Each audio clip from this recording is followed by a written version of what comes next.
சினிமாவில் இருக்கிறவங்களுக்கு டெஃபினட்டாக சமூக பொறுப்பு இருந்தே தீரணும். இப்போ நான் சொல்றது வந்து இந்த சினிமாலேருந்து அடுத்த கட்டம் என்னவா இருக்க முடியும்னா, மக்கள் தான் நமக்கு இவ்வளோ பெரிய அங்கீகாரத்த குடுக்குறாங்க. இப்ப நான் வந்து சினிமாவுக்கு வந்தப்போ, எங்க அப்பா, அம்மா கஷ்டப்பட்டு எனக்கு சோறு போட்டிருந்தா கூட, எனக்கு சொசைட்டில பெரிய மரியாதை ஏற்படுத்தி குடுத்தது, இந்த புதிய பாதையின் மூலமா இந்த சமூகம். ஸோ இந்த சமூகத்துக்கு நான் இன்டர்ன் ஏதாவது நல்லது செய்யணும்னு சொல்லிட்டு தான் பார்த்திபன் மனிதநேய மன்றம்னு ஒரு மன்றத்த ஆரம்பிச்சேன். கொஞ்ச நாள் கழிச்சு நான் சோத்து கட்சின்னு ஒரு கட்சி ஆரம்பிச்சு, ஒரு படம் ஆரம்பிச்சு, அதன் மூலமா ஏதாவது அரசியல் வழியா நம்ம ஏதாவது செய்ய முடியுமான்னு பார்த்தா, அரசியல் போற போக்குல இங்க நெறைய வசதி தேவைப்படுது. நெறைய பணம் தேவைப்படுது. அரசியல் வந்து சாதாரணமா வெறும் மனசுக்குள்ள வீராப்பு இருக்கிறவன் மட்டும் இங்க அரசியல் பண்ண முடியாது. நல்ல எண்ணம் இருக்கிறவன் மட்டும் அரசியல் பண்ண முடியாது.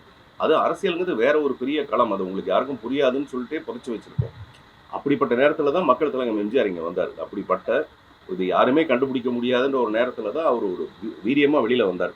பட் இந்த சூழல் வந்து இப்ப அப்படி இல்லைன்றாங்க. நான் யார் உள்ள வந்தாலும் அவங்கள நான் வரவேற்கிறேன் ஜென்ரலா. நல்லது தானே. யாராவது ஒருத்தர் தனியா ஓடி போய் ஃபர்ஸ்ட் பிரைஸ் வாங்குறதுக்கு பதிலா ஒரு பெரிய கூட்டம் ஓடணும். அப்பதான் நமக்கு பார்க்குறவங்களுக்கே ரொம்ப இன்ட்ரெஸ்டிங்கா இருக்கும்னு. பட் அதனால எல்லாரும் என்ன சொல்லுவாங்க, நான் ஏதோ ஆளுங்கட்சிக்கு எதிரானவன்னு சொல்லுவாங்க. அப்படிலாம் எதுவுமே கிடையாது. இங்க போட்டி வந்து பயங்கரமா இருந்தா தான் வெற்றி வந்து நியாயமா இருக்கும்ன்றது என்னுடைய ஃபீலிங். அப்புறம் எப்பவுமே ஒரு பிரச்சனையை கிளறி விட்டு ஆளாளுக்கு ஒரு பதில் சொல்லி அந்த பிரச்சனை அதிகமாகிறத விட ஃபர்தரா இந்த மாதிரியான உயிர்கள் பலியாகாம இருக்கிறதுக்கு என்ன பண்ணணும், அதை பத்தி தான் நம்ம யோசிக்கணும். தனிப்பட்ட தாக்குதல் நிறைய ஆயிடுச்சு.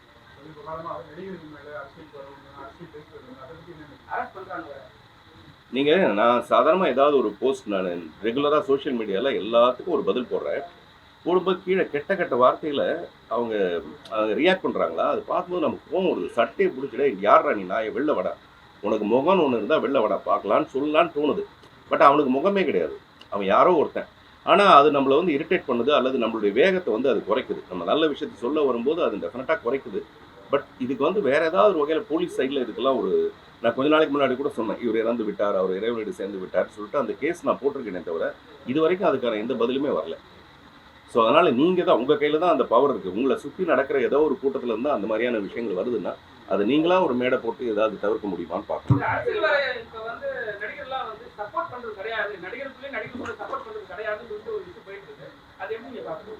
அதாங்க நான் வந்து இப்போ மிஸ்டர் விஜய் நேரடியாக சொல்கிறேன்னா, மிஸ்டர் விஜய் வராரு அப்படின்னா நல்ல விஷயம் தானங்க. ஒரு சினிமா விட்டு இவ்வளோ பெரிய சாக்ரிஃபைஸ் பண்ணிட்டு வராருன்றது ஒரு புது எண்ணத்தில் சொல்கிறதே தவிர யாருமே வந்து அவருக்கு உதவி பொருளா யாருமே கொடுக்கவே இல்லை. அரெஸ்ட் பண்ணணும்னு சொல்லியிருக்காங்க 2-3 நடிகைக்கு. அதான் சொல்கிறேன், நம்ம அதையே நம்ம நடிகை மட்டும் ஃபீமேல் லீடை மட்டுமே எடுத்துக்கிறோம். மேல் லீடெலாம் இருக்காங்கல்ல, அதனால இல்லைங்க. நான் என்ன சொல்கிறேன், அந்த விஷயம் பெரிய விஷயம். அதுக்கு ஒரு ஆணையம் அமைக்கிறாங்க, அதுலேருந்து தீர்ப்பு வரப்போகிறது வேறு விஷயம். நான் தனியாக ஒன்று சொல்கிறது, அவங்க தனியாக ஒன்று சொல்கிறது, இவங்களை அரெஸ்ட் பண்ணுங்க, அவங்களை அரெஸ்ட் பண்ணாங்கன்னு சொன்னால் அப்புறம் சட்டம் எதுக்கு, ஜட்ஜஸ்லாம் இங்கே இருக்குது. அதனால் அதெல்லாம் கொஞ்சம் அத்துமீறின விஷயங்கள், செய்திகள்.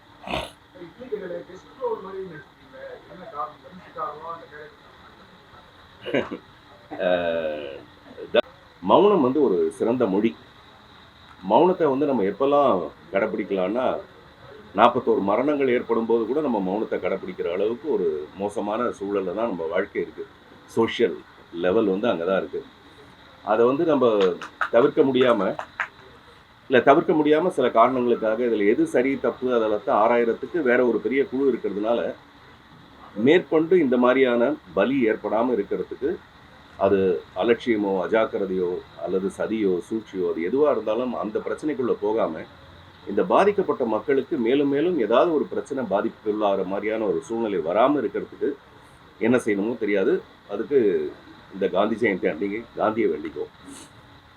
இந்த அகிம்சையை பற்றி பேசும்போது நேற்று வெளியான இட்லி கடை படத்தில் நான் நடிச்சிருக்கிறது ரொம்ப பெருமை. அவங்க இட்லி கடைன்னு சொன்னதுனால நான் அதை பற்றி சொல்ல வேண்டியதாக இருக்குது. அதில் 2 விஷயம். ஒன்று வந்து அப்பாவை பற்றி பேசும்போது நான் இட்லி கடையை பற்றி பேசணும்னு நினைக்கிறேன். இட்லி கடை வந்து ரொம்ப பிரமாதமாக ஒரு அகிம்சையை பற்றி சொல்லியிருக்க ஒரு படம். பொதுவாக இந்த காலத்தில் வந்து வன்முறையை வச்சு படம் எடுத்தோம்னா டெஃபினட்டாக அது பாக்ஸ் ஆஃபீஸ்க்கு போயிடும். அந்த மாதிரி ஒரு காலகட்டத்தில் அகிம்சையை நம்பி ஒரு படம் எடுத்திருக்காருங்கிறது தனுஷ்க்கு ஒரு ஸ்பெஷல் பாராட்டு. மகாத்மா காந்தியாகவே இருந்தால் கூட இன்றைக்கி படம் எடுக்கணும்னு வந்தாருன்னா டெஃபினட்டாக வயலன்ஸை வச்சு தான் படம் எடுப்பார். நான் வயலன்ஸை வச்சு படம் எடுக்க மாட்டாருங்கிறது ஒரு தீர்க்கமான நம்பிக்கை எனக்கு. அந்த நேரத்தில் இந்த மாதிரி ஒரு நல்ல படம், ஒரு ஃபீல் குட் ஃபில்ம், நம்ம ரூட்ஸுக்கு நம்மளே திருப்பி கூப்பிட்டு போகிற மாதிரி, நம்மளுடைய குலதெய்வம், நம்மளுடைய ஊர், நம்மளுடைய அப்பா அம்மா படம் பார்க்கும்போது நம்ம மிஸ் பண்ண நிறைய விஷயங்களை வந்து அது ஞாபகப்படுத்துச்சு. அந்த படத்துக்குள்ளே எனக்கு இருக்கிற ஒரு சின்ன பாத்திரம், அந்த பாத்திரம் வந்து நிறைய கைத்தட்டல் வாங்குது. The credit goes to mister Dhanush. ஒரு திரைப்படம் உருவாகிறதுக்கு பின்னாடி ரொம்ப கடுமையான கஷ்டமான நிறைய உழைப்பு, நிறைய முயற்சி, நிறைய தேவைப்படும். அப்படிப்பட்ட இந்த சிரமமான இந்த காலகட்டத்தில் ஒரு நல்ல படம் எடுக்கணும்னு வந்திருக்க உங்கள் எல்லாருக்கும் என்னுடைய மனப்பூர்வமான வாழ்த்துக்களும் பாராட்டுக்களும். முன்னாடி வந்து ஒரு இன்டர்வியூ எடுத்தோம். சினிமால இருந்து போறவங்க எல்லாத்துக்குமே வந்து சமூக பொறுப்பு முக்கியமா தேவை. கரெக்டா இருக்குன்னு சொல்லுங்க. இப்ப வந்து சமூக பொறுப்பு சினிமால இருந்து போனவங்களுக்கு இருக்கா இல்லையா? ஏன்னா 4 நாள் 3 நாள் அப்புறம் ஒரு பேட்டியா கொடுக்குறாரு. அது குவாலிட்டியே இல்லாம சினிமால இருக்கிற ஒரு வீடியோ போடனா கூட குவாலிட்டியா பண்ணுவாங்க எதுவா இருந்தாலும். ஆனா இதெல்லாம் எதுக்கு? இல்லை, நீண்ட பழக்கமும் ஒரு ஒரு சண்டை ஒன்று இருந்துகிட்டே இருந்தது. 1001 டைம்ல இருந்து அது அவர் தான் நடிக்க வேண்டிய ஒரு ரோல். அவருக்கு பதிலாக தான் நான் நடித்தேன். அது சம்மந்தமாக ஏதோ ஒரு பிரச்சனை இருந்தது. அப்புறமேல வெற்றிமாறனுடைய படத்தில் நான் தான் நடிக்க வேண்டியது. அது என்ன படம், ஆடுகளம். அதை நான் பண்ண முடியாமல் போயிடுச்சு சில காரணங்களால்.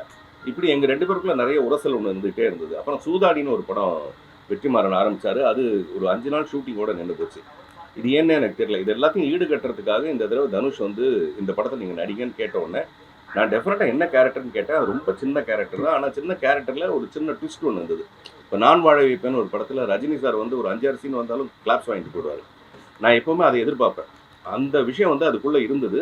தியேட்டரில் பார்த்தீங்கன்னா அதுக்கு பிரமாதமான ரெஸ்பான்ஸ். இத்தனைக்கும் நான் ரொம்ப நெகட்டிவாக போய் அந்த செகண்ட் ஹாஃபில் நான் என்னோடய ட்விஸ்ட்டை வந்து பயங்கரமாக அப்படின்னா ஜனங்க வந்து ஆர்வமாக எதிர்பார்த்துட்டு இருக்காங்க. என்னை எப்போவுமே யாருமே ஒரு வில்லனாக பார்க்குறதே கிடையாது. நான் வில்லனாக நடித்தா கூட இவங்களுக்குள்ளே வேறு ஏதோ ஒரு நானும் ரவுடி தான் கூட எடுத்துக்கிட்டிங்கன்னா என்னை முழுக்க வில்லனாக பார்க்க மாட்டாங்க. நயன்தாரா வருவாங்க, நான் சைட் அடிப்பேன், அதை ஒரு ஹீரோ மாதிரி தான் பார்ப்பாங்களே தவிர அதை ஒரு வில்லனாக பார்க்கவே மாட்டாங்க. ஏன்னா மக்கள்கிட்ட வந்து என்கிட்ட அந்த மாதிரி ஒரு நல்ல அபிப்பிராயம் இருக்கிறதுனால இந்த படத்துக்கு அப்படி ஒரு கிளாப்ஸ் கிடைச்சிது. தேங்க்யூ. நீங்களே பெரிய டைரக்டர், பையன் டைரக்ட் பண்ண படம் நடிக்க போறேன்னு கேள்விப்பட்டோம். அந்த மௌனத்துக்கு இப்போ உடைக்க போறீங்க, என்ன தலைப்பு? இல்லை, இதில் மௌனம் ஒன்றுமே கிடையாது. என் படம் வந்து என் பையன் வந்து ஸ்கிரிப்டெல்லாம் ரெடி பண்ணி வச்சுட்டாரு. அவருக்கு ரொம்ப நாளாக கமர்ஷியல் படம் பண்ணணும்னு ஆசை. இப்போ நான் நிறைய எக்ஸ்பெரிமெண்டல் ஃபிலிம்லாம் பண்ணி நான் அடிப்படுறதெல்லாம் அவர் பார்த்துட்டு இருக்காரு. அதனால் அவருடைய ரூட்டே அப்படியே வேறு. அவர் லோகேஷ் கனகராஜ், நெல்சன் இந்த மாதிரி ஒரு படம் 2 படம் 100 கோடி 500 கோடி இப்படி ஏதாவது போகிறது தான் அவருடைய பிளானு. அதுக்கான பொட்டென்ஷியலும் இருக்குது அவர்கிட்ட. அதனால் அந்த படத்தில் இப்போ பெரிய பெரிய படத்துலலாம் எனக்கு ஒரு சின்ன ரோல் தான் கொடுப்பாங்க. அதனால் என் பையனாக இருந்தால் கூட பெரிய படம் பண்ண போகிறாரு, அதில் எனக்கு ஒரு சின்ன ரோல் கொடுப்பாரு. அதுதான் இருக்கிறதுலே ரொம்ப பெருமைங்க. நம்ம பையன் ஒரு நாளைக்கு வந்து நம்மளை ஒரு படம் டைரக்ட் பண்ணுறான்னு வச்சுங்களேன், அது ரொம்ப பெருமையான ஒரு விஷயம். அதில் எவ்வளோ சின்ன ரோலாக இருந்தாலும் நான் நடிப்பேன். தயாரிப்பாளர்கள் கிடைக்கிறது ரொம்ப கஷ்டம். இப்போ இவங்களுக்குலாம் கிடச்சிருக்காங்க, ஒரு 4-5 பேர் கிடச்சிருக்காங்க. அந்த மாதிரி இந்த தயாரிப்பாளர்களுக்கு என்னுடைய பாராட்டுகளும் வாழ்த்துக்களும். என் பையனுக்கு அந்த மாதிரி நல்ல தயாரிப்பாளர் கிடைக்கும் போது டெஃபினட்டாக படம் பண்ணுவேன். சார், கொஞ்ச காலமாவே நீங்க ஒரு மௌனம் வச்சுருக்கீங்க. அடுத்த கட்சி தொடங்க போறேன்ட்டு ஒரு மௌனமாவே இருக்கீங்க. எப்போ வந்து கலைய போறீங்க? எப்போ ஸ்டார்ட் பண்ணுவீங்க? டெஃபினட்டாக 26ல் இல்லைங்க. 26ல் வேறு சில போட்டிகள் இருக்கிறதுனால 26ல் நான் தான் சிஎம்னு ஒரு படம் மட்டும் எடுக்கலான்னு இருக்கேன். அது இப்போதைக்கு கட்சி தொடங்குற ஐடியா இல்லை. ஏன்னா இருக்கிற கட்சிகளுக்குள்ள இருக்கிற போராட்டமே கரூர்லேயே ஜரூராக இருக்குது. அதனால் நன்றி, மிக்க நன்றி. ஊடக நண்பர்களுக்கு என்னுடைய பணிவான வணக்கம்.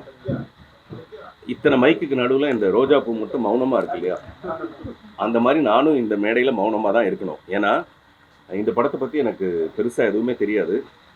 நான் எப்போவுமே நல்ல விஷயம் நடக்குதுன்னா அதில் போய் ஒத்துழைக்க முடியுமான்னு நான் பார்ப்பேன். அப்படி ரித்திக் வந்து சமீபத்தில் அறிமுகமானார் அவங்க அப்பா மூலமாக. எனக்கு எப்போவுமே இந்த அப்பாக்களை ரொம்ப பிடிக்கும். அவர் அப்பா வந்து தன்னுடைய பையனுடைய அறிமுகத்துக்கு நீங்கள் வந்து வாழ்த்தினா நல்லா இருக்குன்னு சொன்னார். அதை தவிர எனக்கு இந்த மேடையில் எல்லாரையும் நான் இங்கே வந்து தான் பார்க்குறேன். ஒரு ஹீரோ, டைரக்டர் மகேஷ்குமார், இந்த படத்துக்கான தயாரிப்பாளர்கள் எல்லாருக்கும் என்னுடைய மனப்பூர்வமான வாழ்த்துக்கள்.